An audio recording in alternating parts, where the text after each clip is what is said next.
रजनी कब से bus stand पर खड़ी थी। घंटों उसे इस तरह से अकेले खड़े देखकर आसपास के सोहदे इकट्ठे होने लगे। अचानक एक आया और उसे उसके बगल से धक्का सा मारता हुआ निकल गया। रजनी खिसिया कर रह गई। अपनी इस हालत पर रोना आ गया उसे लगा वह इसी लायक है। कब से खड़ी है, अनिश्चित की अवस्था थी तो यहाँ तक आई ही क्यों। अब क्या करें, कहाँ जाए, लौट जाए, अभी भी क्या बिगड़ा है। घर जाकर निर्भय से कह देगी कि यो ही कहीं निकल गई थी।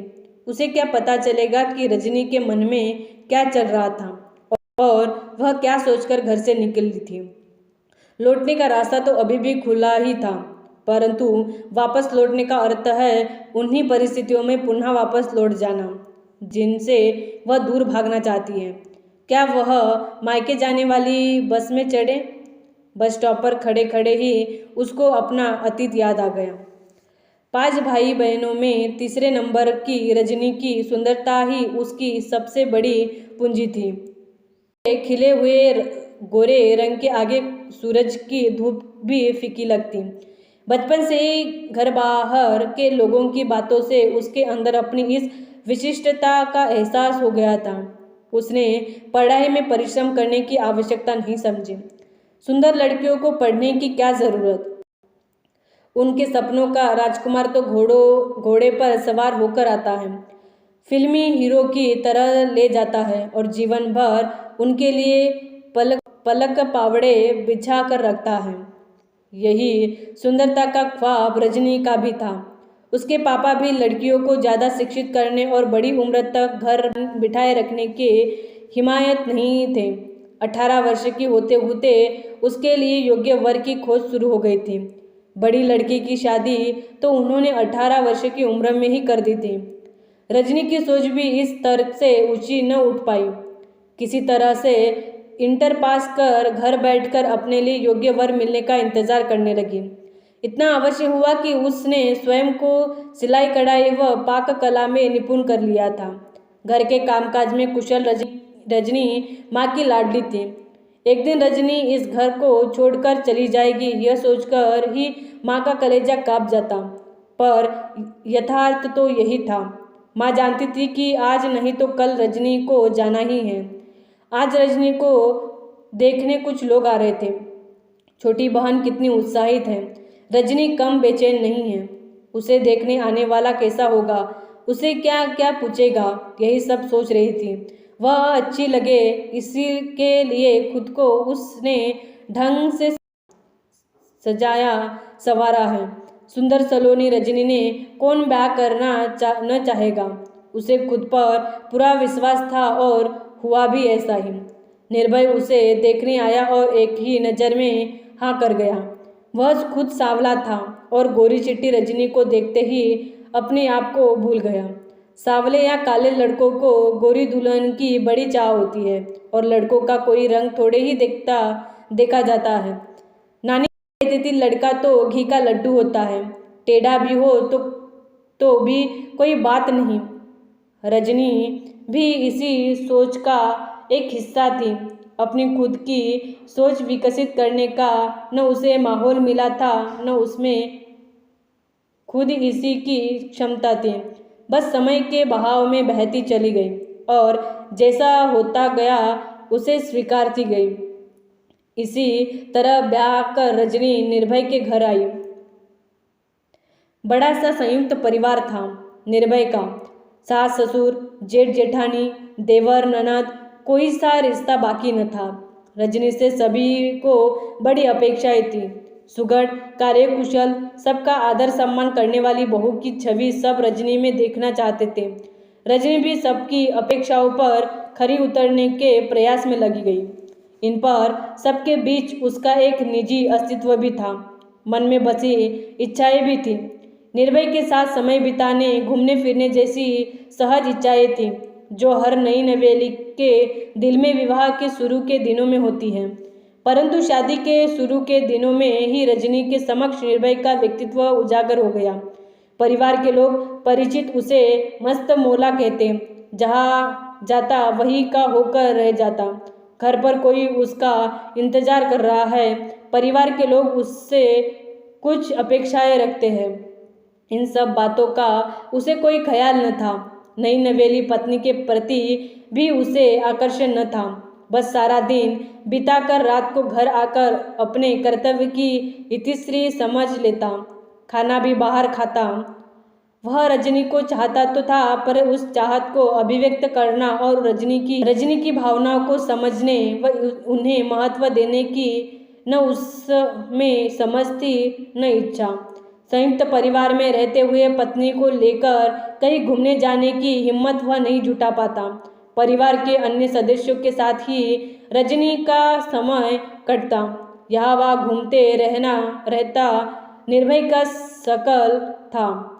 उसने ठेकेदारी के लिए रजिस्ट्रेशन कर रखा था। काम मिलने के लिए अफसरों के साथ लगा रहता।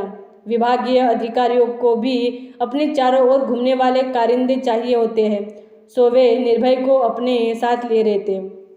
आवश्यक अनावश्यक वे जहाँ भी दौर पर जाते, निर्भय को बुलाया आ जाता और निर्भय साथ चल देता।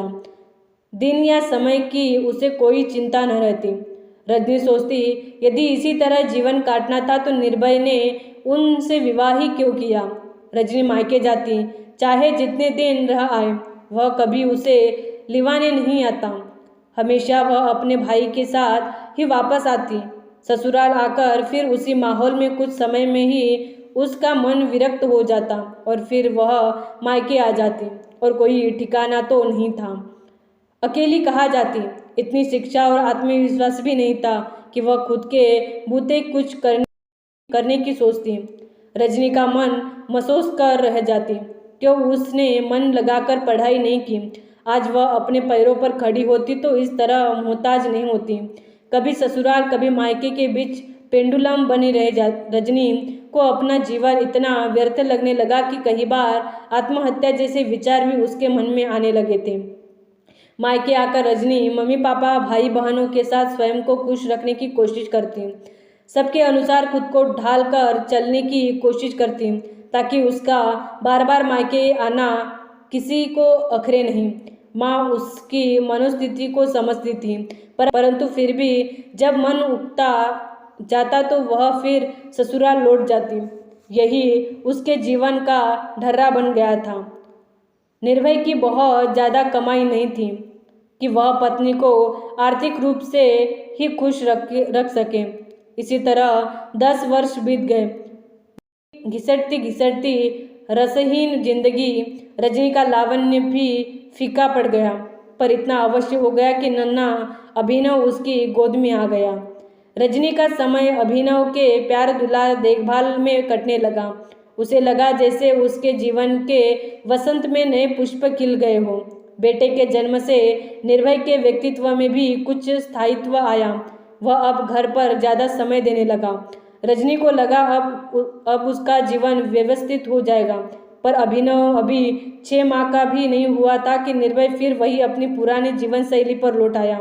सुबह जाता तो फिर पता ही नहीं होता कब लौटेगा, कहाँ गया है, कहाँ खाना खाएगा, कहाँ रहा। कुछ बताने की उसे आवश्यकता ही नहीं थी। रजनी कुछ पूछने की कोशिश करती तो उसे चुप कर देता। औरत को इतना अधिकार कहा कि पति से पूछताछ करे। कभी कभी तो वह कई दिन वापस न आता। कोई स्थायी काम धंधा करने की वजह सोचता रही। रजनी के ससुर ने अनेक बार उसे घर के पास ही जनरल स्टोर की दुकान खोलने की सलाह दी, पर उसने कभी उनकी बात पर ध्यान नहीं दिया। निर्भय को तो बड़े बड़े अफसरों के साथ घूमने, गेस्ट हाउस में रुकने, साहबों की पत्नियों की चाटुकारिता करने की आदत पड़ गई थी। घर परिवार के साथ स्थायित्व के साथ रहना उसे सुहाता नहीं था। पत्नी बच्चे की उसे कोई चिंता न थी। वे तो परिवार के सदस्यों के साथ सुरक्षित थे ही। जीवित रहने, पेट भरने के सिवा भी पत्नी की कुछ इच्छाएं होती है, इस बात पर निर्भय अपना दिमाग जाया ही नहीं करना चाहता था। रजनी सोचती कि वह क्या करे, उसका जीवन क्या बनकर रह गया। अकेली वह कुछ नहीं कर सकती। पति का साथ उसके हिस्से में नहीं है। अपने बच्चों को वह अच्छी परवरिश कैसे देगी। उसे अच्छे स्कूल में कैसे पढ़ाएगी। रजनी का दिमाग जैसे फटने लगा। अगर वह आत्महत्या कर लेगी तो अभिनव का क्या होगा। वह अपने आप को संभालने की कोशिश करती, परंतु लौटकर फिर उसी उलझन में उलझ जाती। रजनी के पिता बीमार पड़ गए तो वह मायके आ गई थी। उसकी दीदी जीजाजी में कुछ अनबन चल रही थी। अचानक हालात इतने बिगड़ गए कि दीदी ने चूहे मारने की दवा खा ली। 3 बच्चों को बिलखता छोड़ वह इस संसार से विदा हो गई। जीजाजी पुलिस केस में फंस गए। रजनी आई तो बीमार पिता को देखने थी, पर यह दीदी के बच्चों की देखभाल में व्यस्त हो गई। अपने परिवार जीवन से तो उसे पहले ही कोई सब लगाव न था, और अब तो अभिनव दीदी के बच्चों के बीच वह भूल गई कि उसका अपना एक पति और ससुराल भी है। याद रखने योग्य कुछ ऐसा था भी नहीं जो स्मृतियों में जिंदा रहता, इसलिए आसानी से भूल भी गई। अब तो यही घर उससे अपना लगने लगा। पतिव्रता, शादीशुदा जैसे शब्दों के मानने समझने को उसका दिल तैयार ही न था। 6 माह होने आए। रजनी ससुराल नहीं गई, लेकिन निर्भय आज उसे लेने आ रहा था। क्या वह वापस चली जाए? क्या निर्भय बदल गया होगा? अगर वह चली गई तो दीदी के बच्चों का क्या होगा, जिन्होंने उसे अपनी माँ का दर्जा दे दिया है। सवालों के उथेड़-बुन के बीच रजनी वापस आ गई। निर्भय के घर। आखिर वह उसकी पत्नी है। उसका असली घर तो यही है। निर्भय अभिनव का पिता है। 15 दिन भी नहीं बीते कि रजनी को महसूस हो गया कि यहाँ कुछ भी नहीं बदला है। निर्भय वही, उसे रजनी की कोई परवाह नहीं है। उसे वापस लेने तो वह इसलिए चला गया था क्योंकि लोगों के सवालों का जवाब देते देते वह परेशान हो गया था और घर वालों का बड़ा दबाव था। पर रजनी तो वापस फिर उसी कैदखाने में आ गई, जहाँ न उसे उसके होने का कोई महत्व है और न उसे उसके अस्तित्व का किसी का एहसास है। आज रजनी इस बस स्टॉप पर खड़ी है, वापस जाने के लिए। दीदी के बच्चों की देखभाल के लिए कोई नहीं है। सबसे ज़्यादा वह उसके होने का कोई महत्व होता है। वह हाड़मास की कोई पुतली नहीं है, जीती जागती इंसान है। उसका अपना एक अस्तित्व है। निर्भय के साथ सारा जीवन इस तरह से काटने की कल्पना से ही उसे घबराहट होने लगी। नहीं, वह निर्भय के पास वापस नहीं जाएगी। वह वही जाएगी जहाँ उसकी कद्र है, उसके होने का कोई महत्व है और जहाँ लोगों को उसकी ज़रूरत है। रजनी अपना बैग उठाकर बस में चढ़ गई।